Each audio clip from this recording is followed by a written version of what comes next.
ঘড়ি দিয়ে কি হয়? ঘড়ি দিয়ে কি হয়? খুব ভালো।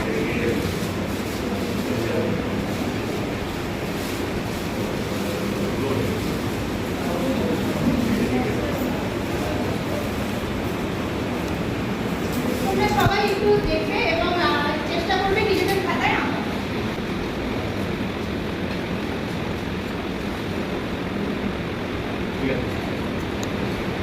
দেখো আমি কি করলাম, এই যে তুমি প্রশ্ন করলে আমাকে যে ঘড়ি আমাদের কি কাজে লাগে। ঘড়ি লাগে প্রথমত সময় নির্ধারণ করতে, আমরা কোন সময় কি করছি এবং কোন দুপুর এটা কখন কটা বাজে, ঘন্টা মিনিট এই সব কিছুকে বোঝাতে আমাদের ঘড়ির প্রয়োজন হয়। আশা করছি। আচ্ছা, আর কার কি প্রশ্ন আছে করো। আমরা বুঝবো ঘড়িতে এখন কটা বাজে? আচ্ছা, এটা খুব ভালো প্রশ্ন করেছো। তোমার নাম কি? প্রিয়াঙ্কা। আচ্ছা, তুমি তাহলে বসো। তাহলে তোমাকে বলি ঘড়িতে কি করে বুঝবো কটা বাজে।